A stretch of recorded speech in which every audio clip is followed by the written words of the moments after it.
Buen día, jóvenes, bienvenidos a las clases virtuales del Colegio Universia. El día de hoy vamos a desarrollar el curso de psicología. Vamos a continuar con el tema iniciado la semana pasada. El título es la búsqueda de identidad en su segunda parte. Es importante, chicos y chicas, que copien la información, ya que es importante para que puedas utilizarla luego en tu examen de admisión.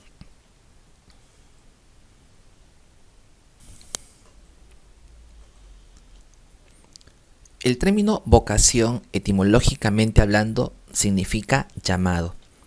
Antiguamente el término vocación era utilizado para designar el llamado de Dios.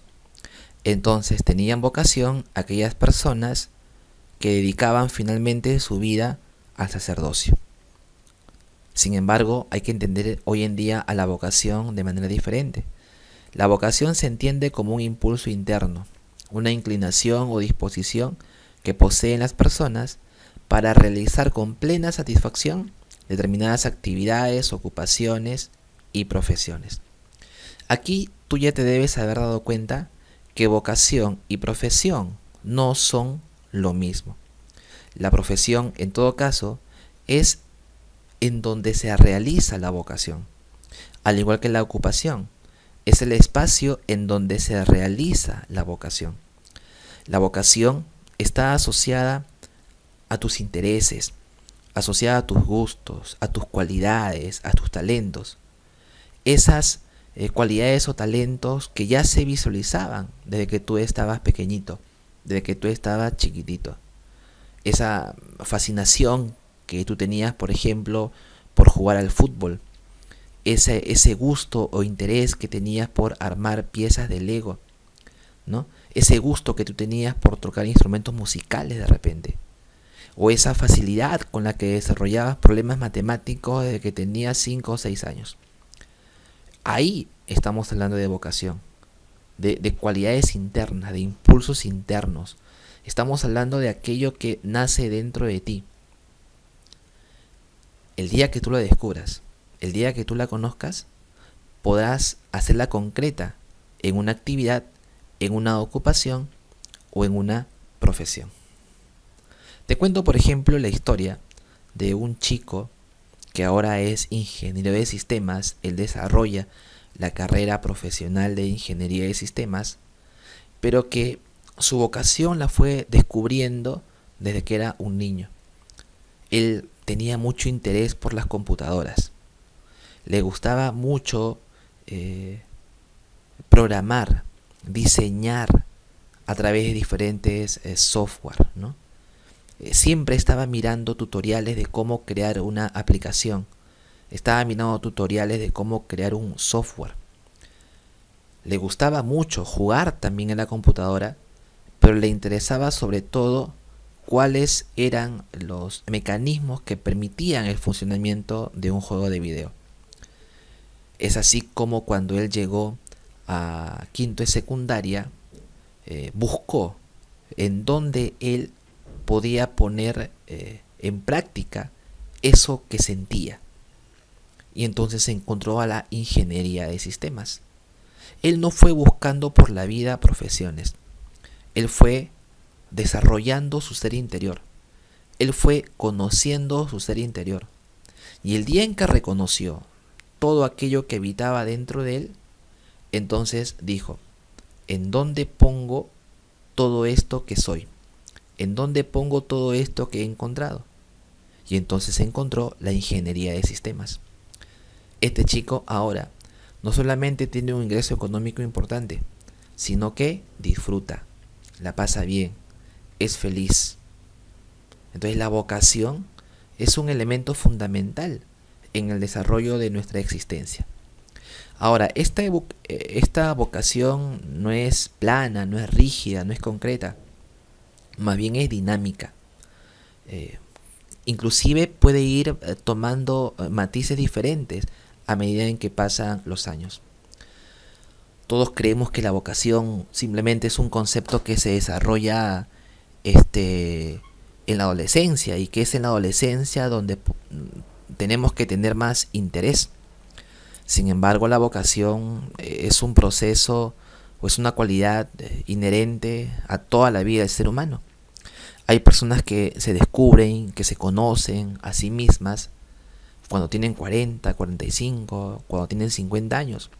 De pronto se dan cuenta que están haciendo cosas que no corresponden con su vocación.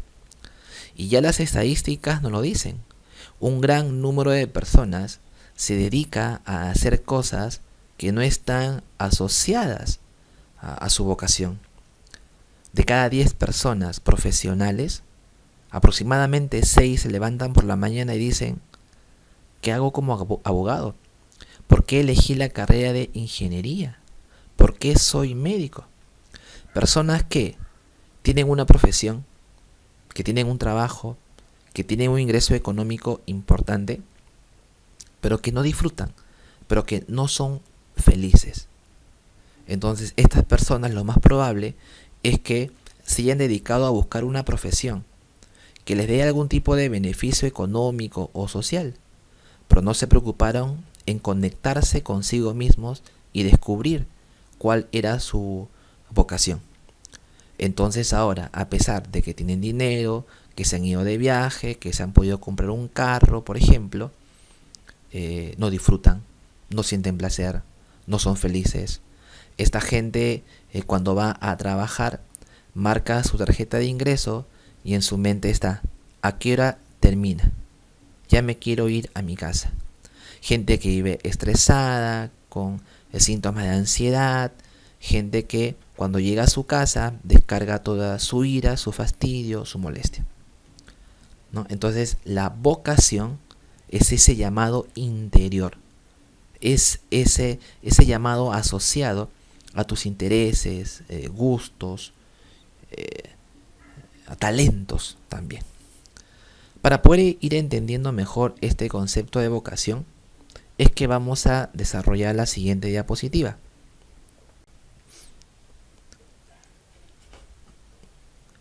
Para poder identificar nuestra vocación, es importante tomar conciencia de algunos factores personales. Los intereses, que están asociados a las preferencias, a los gustos. Jugar fútbol o vóley, manejar una bicicleta, desarrollar problemas de matemática, socializar, jugar juegos de video de repente, tocar una guitarra. Entonces, desarrollar un conjunto de actividades y de acciones que me provoquen ciertos niveles de placer y disfrute. Ahora, hay que diferenciar aquellos intereses o preferencias asociadas al desarrollo de una profesión o aquellos intereses o preferencias asociadas a hobbies, a pasatiempos. Hay intereses o preferencias que básicamente están asociados a un momento de disfrute, mientras que hay otros intereses que podrían ser desarrollados dentro de una ocupación o dentro de una profesión. Los talentos, que tienen que ver con las destrezas, habilidades, capacidades, esas cualidades importantes que nos van a permitir el desarrollo de un conjunto de actividades, ¿no? Por ejemplo, hay quienes desarrollan problemas de matemática de manera rápida, sin usar lápiz o papel, tan solo utilizando su mente, su imaginación, resuelven un problema de matemática. Ese es un talento. Otros, por ejemplo, socializan rápidamente, establecen conexiones interpersonales con mucha fluidez. Ese es un talento también. El talento, por ejemplo, que tenemos para escuchar un sonido en una guitarra y rápidamente coger la guitarra y utilizar los mismos acordes escuchados, es un talento. O el bailar. Hay quienes observan a una persona que está bailando y rápidamente reproducen esos pasos. Talentos. Entonces es importante reconocer esas cualidades personales para poder luego tomar una decisión en dónde desarrollar nuestra vocación, ya sea en una ocupación o ya sea en una profesión. Entonces llevamos aquí dos factores importantes: los intereses, aquello que me gusta, aquello que prefiero hacer, aquello que me provoca placer cuando hago. Y los talentos, destrezas, habilidades, cualidades, aquello que no solamente me gusta hacer, sino aquello que hago bien. Es importante porque de repente alguno quiere estudiar la carrera de música, pero no toca ni el timbre. Entonces, ¿cómo va a poder estudiar la carrera de música si no tiene talento para la música? Puede que le guste la música, puede que tenga un interés para la música, pero si no tiene talento musical, no podrá desarrollarse dentro de la profesión llamado música. O de repente a mí me interesa ver programas de construcción de casas, pero yo no tengo talento para dibujar. Dibujo mal. Entonces, ¿cómo podría ser un arquitecto más adelante? Claro, ustedes podrán decir, puedo aprender a dibujar. Es correcto, se puede aprender a dibujar. Sin embargo, cuando uno tiene ese talento natural, intrínseco hacia el dibujo, fluye de manera más rápida cuando uno quiere desarrollarse como arquitecto, por ejemplo. Los valores son muy importantes también para identificar nuestra vocación y dirigirla hacia una ocupación o profesión, ¿no? Entonces, ¿qué es lo que me motiva en la vida? O mejor dicho, ¿cuál es mi propósito en la vida? ¿Cuál es el sentido de mi existencia? ¿Qué es lo que yo valoro? Valoro ayudar a las personas, valoro trabajar con la naturaleza, valoro la naturaleza, el medio ambiente, la protección del medio ambiente, valoro la salud de las personas, valoro el hecho de que las personas puedan vivir en un ambiente libre de elementos tóxicos. Entonces, ¿qué es lo más importante para mí en la vida humana? ¿Qué es lo más importante en mi existencia? A partir de allí también se puede identificar la vocación. Por ejemplo, algunos tienen como valor muy importante la religiosidad, el amor a Dios, el culto a Dios. Y entonces pueden terminar como sacerdotes o como monjas, por ejemplo. Aquellos que le dan mucho valor a la solidaridad, al hecho de proteger al ser humano, a la persona, pueden terminar como médicos o como psicólogos. Aquellos que les importa mucho la salud de las personas, que la gente no se enferme, entonces pueden terminar como médicos. Si para mí es muy importante la vida animal, puedo terminar como veterinario, por ejemplo. Entonces, ¿cuáles son los valores que dirigen tu vida? ¿Cuáles son los valores que orientan tu existencia? Bueno, pues habrá que descubrirlos también. Y la personalidad, que tiene que ver con esas cualidades que nos hacen seres únicos e irrepetibles. Esas cualidades que se han ido construyendo desde que estamos pequeños también. El hecho de ser introvertido, de ser extrovertido, el hecho de ser una persona agresiva, impulsiva o calmada, también es importante al momento de elegir una profesión en donde desarrollar nuestra vocación. Por ejemplo, una persona locuaz que tiene fluidez de ideas como parte de su estructura de personalidad podría desarrollarse dentro de una profesión llamada derecho. Podría ser un abogado. Una persona que es tímida, una persona introvertida, podría desarrollarse tal vez en una carrera como ingeniería de sistemas, porque los ingenieros tienen más que contacto con personas, tienen contacto con un elemento llamado su computadora, ¿no? Son ellos y su computadora. Y tienen mucha imaginación, además.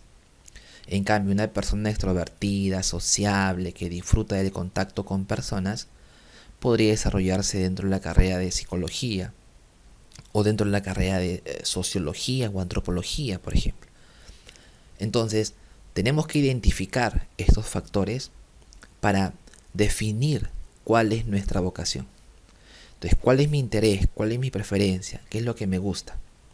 ¿Cuáles son mis destrezas, habilidades, talento? ¿Cuáles son los valores que dirigen mi existencia? ¿Y cuál es mi estructura de personalidad? Con estos 4 elementos, entonces podemos empezar a configurar nuestra vocación. Algunos se estarán preguntando, profe, ¿no es más fácil tomar un test psicológico?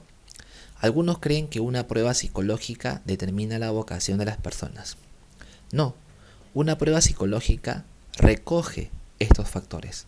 Nos ayuda en la visualización de nuestros intereses, talentos, valores, personalidad, para luego poder tomar una buena decisión. Sin embargo, hay muchas personas que sin un test psicológico han podido descubrir su vocación. Porque si por un test decidimos nuestra vocación, entonces no sería necesario, por ejemplo, ir a un psicólogo. Bastaría con ingresar a internet, descargar una prueba online y después de responder todas las preguntas te dice ahí, no, tú tienes vocación para ser ingeniero químico. Y no es tan fácil. Ahora, este proceso de reconocimiento de intereses, talentos, valores, personalidad, es un proceso de toda una vida. Como dije, desde que estamos pequeños se van configurando estos factores. De tal forma que no es posible que una prueba que respondes en media hora pueda resumir pues 15, 16, 30 o 40 años de vida. Entonces los test psicológicos son elementos que nos ayudan en la identificación de la vocación, pero no son aquellos que definen la vocación. Es por eso que los procesos de orientación vocacional hoy en día han cambiado. Ya no se dedican los psicólogos solamente a tomar pruebas psicológicas, sino que desarrollan un conjunto de actividades dinámicas, inclusive grupales, en donde las personas se van reconociendo a sí mismas, reconociendo ese llamado interior, reconociendo esas cualidades internas para que finalmente puedan tomar una decisión.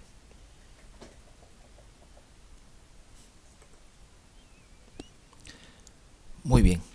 Una vez definida la vocación, una vez conocida la vocación, es importante desarrollar un proceso de investigación con respecto a la carrera profesional de posible elección. A esto se conoce como la información profesiográfica.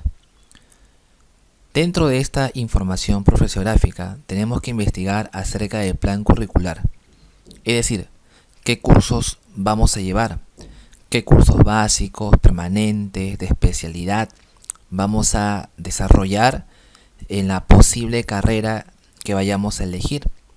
Es posible que hayan algunos cursos que, por ejemplo, presenten algún grado de dificultad para lo cual yo no estoy preparado. Por lo tanto, podría elegir una profesión en donde los cursos a desarrollar sean de posible desarrollo según las capacidades y cualidades que tenemos cada uno de nosotros. En internet ahora hay mucha información acerca del plan curricular. Esto también te va a permitir elegir la universidad o el instituto en donde vas a desarrollar tu profesión. También es importante conocer el perfil profesional, es decir, las aptitudes, las competencias, las destrezas que se deben desarrollar dentro de una profesión y que van a permitir alcanzar el éxito profesional. Y además hay que conocer la demanda laboral, hay que conocer el mercado laboral, hay que buscar información de cuál es la ocupación de la profesión dentro del mercado laboral.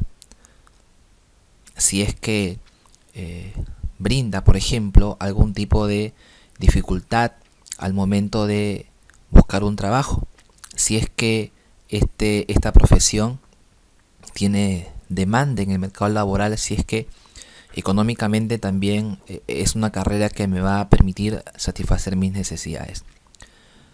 Con esta información entonces, sumada al hecho de que ya nos conocemos, ya sabemos quiénes somos, podemos tomar una decisión con respecto a qué actividad, qué ocupación o qué profesión desarrollar.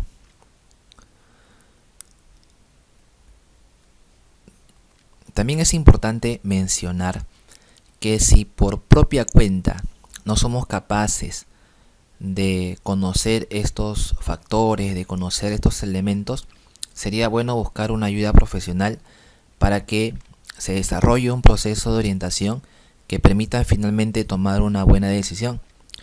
Porque mañana más tarde, el que podamos tener una casa, un auto, ir de viaje o sostener una familia, depende mucho de la decisión que se tome en la adolescencia.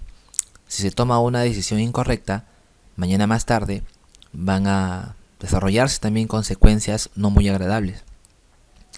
Muchas de las personas que hoy tienen dificultades con sus hijos o con sus parejas, parte del estrés laboral, puesto que la profesión que desarrollan no les permite disfrute o placer. Los psicólogos poseen un conjunto de herramientas, un conjunto de técnicas que le van a permitir a los adolescentes tomar una buena decisión. Ojo que ningún psicólogo te va a decir qué carrera vas a estudiar o qué ocupación o qué actividad vas a desarrollar.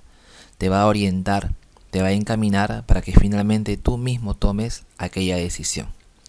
Te va a cuestionar inclusive con respecto a la carrera o profesión o ocupación que has elegido.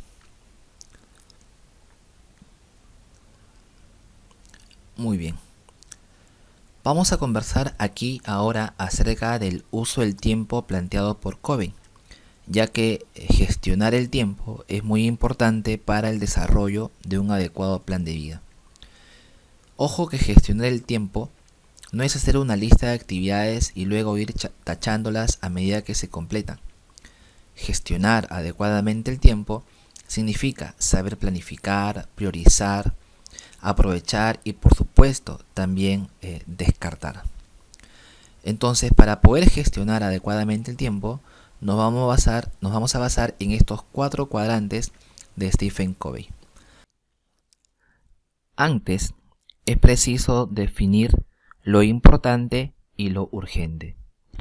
Lo importante es lo que debe ir primero, lo que se tiene que priorizar, porque es lo que nos va a permitir el logro de la misión y la visión.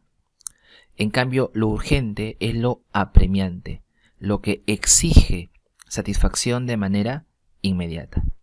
Vamos a conversar entonces acerca del primer cuadrante, el que está de color azul y en donde podemos leer el concepto moroso. Este cumple 2 características: es urgente y es importante. Entonces, en este espacio se ubican todas aquellas tareas que no pueden ni deben ser pospuestas bajo ninguna circunstancia. Es lo realmente prioritario, aquello que tiene mayor relevancia que los demás. Exige que sea atendido ahora mismo y que se deje de lado cualquier otra actividad hasta que esto no se resuelva. En este cuadrante se ubican situaciones como, por ejemplo, un fallo en la electricidad de la casa. De eso dependen muchas cosas, así que no se puede posponer. También caben allí situaciones como una enfermedad o un accidente doméstico, etc. El segundo cuadrante tiene 2 requisitos: lo que no es urgente, pero sí es importante. Aquí hablamos de lo eficaz. En este cuadrante están todas aquellas tareas que no son de vida o muerte, pero sí resultan determinantes para la calidad de vida o el bienestar. La primera de ellas es la salud. De la salud depende todo y es importante cuidarla. Los efectos de no hacerlo solo se ven a largo plazo y pueden ser devastadores. En este espacio también están tareas como la preparación de los exámenes finales de una clase o mantener un buen nivel de relación de pareja, ¿no? Se incluyen aspectos como la capacitación o actualización de conocimientos. El tercer cuadrante de Stephen Covey, ¿no? de Stephen Covey, es lo urgente y lo no importante. Este es uno de los cuadrantes de Stephen Covey más engañosos. A veces no es fácil determinar cuáles son las actividades y o tareas que los componen. Esto se debe a que el carácter de urgencia capta la atención. Sin embargo, aunque lo haga, no es relevante en el fondo. En este cuadrante se podrían ubicar todas aquellas actividades superfluas que se llevan a cabo por hábito o azar. Por ejemplo, encontrarse con alguien y parlotear un rato, sin saber exactamente por qué, o trenzarse en una discusión por redes sociales sobre algún aspecto sin importancia. Otro caso sería una conversación por WhatsApp. En cualquier caso, el mayor riesgo está en centrarse en actividades urgentes que no son importantes, dejando de lado actividades importantes que no parecen urgentes. Esta es una de las principales causas de pérdida de tiempo actualmente. Se conocen como los sumisos. Y el cuarto cuadrante, lo que no es urgente ni importante. Aquí están los flojos. Aquí se ubica todo lo inútil. Ni reviste carácter de urgencia, ni tampoco tiene mayor relevancia. Aún así, se trata de actividades que absorben parte de nuestro tiempo. En este cuadrante se ubican acciones completamente irrelevantes, como mirar el correo electrónico cada 5 minutos, o seguir una conversación por redes sociales en la que ni siquiera hay nada interesante que decir. También ver televisión, conversar y cosas por el estilo. Llevándolo al campo de ustedes que están en una etapa de preparación y toma de decisiones importante, podríamos decir, en el caso de los morosos, por ejemplo, que es aquel estudiante que espera un día antes del examen para empezar a estudiar. Es decir, lo importante que es estudiar lo hace de manera urgente, un día antes del examen. Moroso. El sumiso, aquel que hace lo urgente y no lo importante. Digamos que tiene que estudiar para un examen, sin embargo sus amigos lo llaman para jugar un partido de fútbol. Entonces deja de estudiar por ir a jugar con los amigos al fútbol porque ya en 10 minutos comienza el partido. Entonces hay una urgencia, jugar el partido de fútbol. Pero eso no es importante, porque lo importante era estudiar. Se llama sumisos. Los eficaces, en cambio, son aquellas personas que hacen lo importante dejando de lado lo que no es urgente, ¿no? En los eficaces vamos a encontrar a personas, por ejemplo, que terminan una clase por la mañana y en la tarde ya están estudiando la misma clase. Están haciendo sus mapas conceptuales, sus resúmenes, por ejemplo. Entonces son personas que hacen lo importante. Si por ahí alguien le llama y le dice vamos a jugar fulbito, dice no. Este es un hecho urgente. Jugar fulbito es urgente. Vamos a jugar acá en 10 minutos. Pero yo hago lo importante, que es estudiar. Y el flojo, pues, ni lo importante ni lo urgente. O sea, tiene que estudiar, es importante. Le llaman a sus amigos para jugar fulbito, es algo urgente, pero no hace ni una ni la otra. Está echado en su cama mirando el techo. Entonces se les conoce como los flojos. Por lo tanto, hay que conocer en qué cuadrante nos encontramos para a partir de allí elaborar actividades que permitan un mejor uso de este tiempo.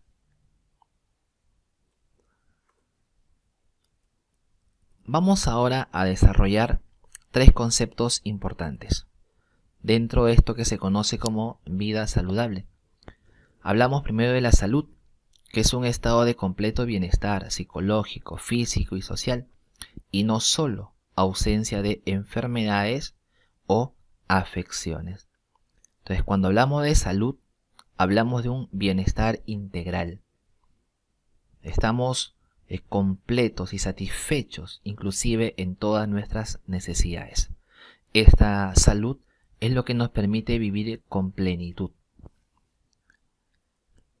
Otro concepto importante es el de la calidad de vida. Es un concepto que designa las condiciones en que vive una persona y que hacen posible el bienestar de su existencia. Cuando hablamos de calidad de vida, hablamos de todas las condiciones que rodean la vida de una persona. Condiciones ambientales, por ejemplo, o de alimentación. Entonces, vivir bajo un techo, tener una casa, tener servicios básicos como agua, luz, desagüe, poder tener acceso al internet, o a la televisión por cable, por ejemplo, implica que hay una adecuada calidad de vida, ¿no? Porque estas condiciones ambientales van a permitir que esta persona se desarrolle un estado de bienestar. Lamentablemente aquí en el Perú encontramos muchos casos contrarios a esto que se conoce como la calidad de vida. Personas que viven en lugares que no son adecuados para el bienestar personal. Gente que vive a la ribera de un río, de tal forma que pasa un huaico y se lleva aquella casa precaria que tienen. O gente que vive en un asentamiento humano en donde no hay agua, ni luz, ni desagüe. Entonces, muchas personas no logran un completo estado de bienestar justamente porque la situación ambiental que lo rodea no se lo permite. Entonces, este concepto es como a este concepto le conocemos como calidad de vida. Luego encontramos un estilo de vida saludable, que hace referencia a hábitos cotidianos que favorecen la salud integral, generando bienestar y crecimiento personal y social en el individuo. Estilo de vida saludable, hábitos, conductas, acciones diarias que nos van a permitir una salud, un bienestar integral. Una buena alimentación, hacer ejercicios, vivir en una zona no peligrosa, por ejemplo, relacionarse con personas de buena educación, por ejemplo, ir a estudiar a un colegio, instituto, universidad, implica un estilo de vida saludable. Ahora que estamos en la pandemia, por el contrario, vemos muchas personas que no desarrollan un estilo de vida saludable, que salen a la calle, por ejemplo, sin ponerse su mascarilla y saludan a otras personas con contacto social, lo que le podría provocar el contagio de esta enfermedad. Muy bien. Ahora, chicos y chicas, es importante, ustedes que están en la etapa de la adolescencia, tener algunos estilos de vida saludable importantes. Tienen que tener una alimentación sana.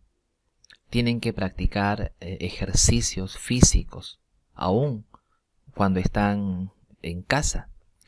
Tienen que descansar. También hay quienes están hasta las 3, 4 de la mañana jugando en el PlayStation.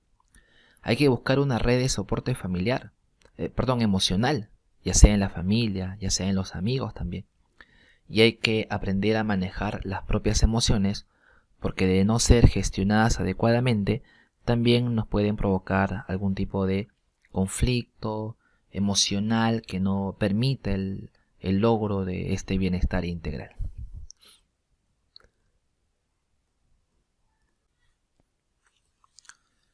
Muy bien, a continuación desarrollamos las siguientes preguntas. En este momento del tiempo te recomiendo que le hagas una pausa al video, responde las preguntas y luego le das play y verificas tus respuestas. En esta primera imagen tenemos preguntas desde el número 1 hasta el número 5.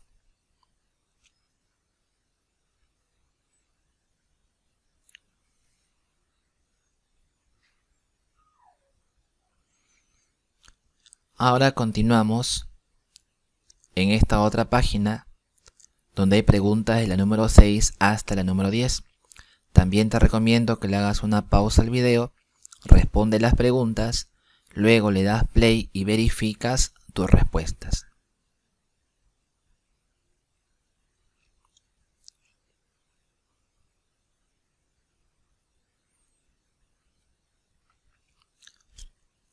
Muy bien, vamos con la pregunta número 1.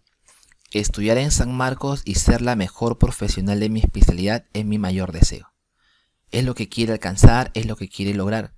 Esto vendría a ser la visión. Sin embargo, para lograr ello, primero debo controlar mis nervios para dar un buen examen y lograr ingresar a esta prestigiosa universidad. Controlar mis nervios, mi ansiedad, eso sería una debilidad. Por lo tanto, la 1 es la letra D. Visión, debilidad. 2. Para triunfar en la vida, considero que primero tengo que saber qué hacer con ella, siendo uno de mis objetivos ser un profesional exitoso, para lo cual tengo que estudiar en la mejor universidad del país. Sin embargo, pienso que el punto de inicio a todo ello es saber elegir correctamente el oficio al cual me dedicaré. Bueno, aquí estamos en definitiva hablando de un proyecto de vida. Y si quieres saber cuál es el punto de inicio de lo que puede desarrollar, sería la vocación. La 2 es la C. 3. Según la técnica de diagnóstico conocido como FODA, recordemos que FODA significa fortalezas, oportunidades, debilidades y amenaza, se puede indicar que entre las características necesarias que un estudiante debe tener para ingresar a San Marcos estarían las siguientes. Prepararse en un buen centro preuniversitario, lo cual sería, y aprovechar al máximo las habilidades en las que más destaca el alumno, lo cual sería, si hablamos de un buen centro preuniversitario, está fuera de la persona, es una oportunidad. Y aprovechar las habilidades al máximo es la fortaleza. La 3 es la E. 4. Carlos indica que siempre cuando hay un examen importante estudia un día antes, lo cual lo ha desfavorecido. Él es un estudiante moroso, ¿verdad? Puesto que lo más adecuado es estar preparado con anticipación, lo cual sería que sea un estudiante eficaz. La 4 es la B. En la pregunta 5, muchos pobladores de asentamientos humanos en nuestro país carecen de servicios básicos como por ejemplo agua potable, luz y desagüe. En el caso de un asentamiento humano ubicado en el kilómetro 40 de la Panamericana Norte y fundado un 14 de abril del 95, está compuesto por 2.000 lotes, una posta médica en abandono, 4 manzanas con silos colapsados, un albergue incendiado y un asta oxidada cuyo pabellón nacional se extravió hace un tiempo. La cita hace referencia al término denominado, estamos hablando en este caso de la calidad de vida, 5D. Pregunta número 6. Oscar, dice, fue un arquitecto brasileño responsable del diseño de la ciudad de Brasilia. Es considerado uno de los personajes más influyentes de la arquitectura moderna internacional. Ya nos damos cuenta que habla de valores y esto sería valores estéticos. Por otro lado, Abebe Bikila fue un atleta etíope que se hizo famoso por ganar la maratón de 1960 con los pies descalzos. Estamos hablando ahí de la C, estéticos y biológicos, ¿no? 7. Un estudiante de quinto de secundaria estudia en las tardes los cursos de física y química, en los cuales presenta dificultades, con el propósito de alcanzar un buen rendimiento en el examen de admisión de una universidad el siguiente año. Estaría en la administración del uso del tiempo dentro de la categoría eficaz. Está haciendo lo importante y no lo urgente. De acuerdo con el análisis FODA en la pregunta 8, FODA, cuando un candidato al puesto de gerente en una entidad financiera en la entrevista de trabajo se describe como creativo, estaría haciendo referencia a una, mientras que el balanceo de manera persistente en su silla sería una, hablamos de la E, fortaleza y debilidad. En la pregunta 9, identifique la validez o falsedad de las siguientes afirmaciones con respecto a lo que constituye una misión. La misión es el camino a seguir. A ver, ¿se refiere a un ideal? No, eso es visión. Acciones coordinadas, eso es misión. Alcanzar una meta, permite alcanzar también. Entonces la respuesta es la letra B, falso, verdadero, verdadero. Y en la 10, un guitarrista famoso de rock cuenta en una entrevista que para poder alcanzar el éxito se dedicó mucho tiempo a capacitar a sus amigos en el uso de estos instrumentos musicales, descuidándose en el estudio de otras materias, no agradables para él, pero necesarias para ser un buen guitarrista. Entonces postergó lo importante y se dejó llevar por lo urgente. Esto sería la C, el sumiso. Muy bien, chicos y chicas, hemos llegado a la parte final. Aquí hay una tarea, un conjunto de preguntas que ustedes tienen que resolver y que ya están en la capacidad para resolverlas además. Bien, chicos, que tengan muchos éxitos, que todo les vaya bien. Saludos.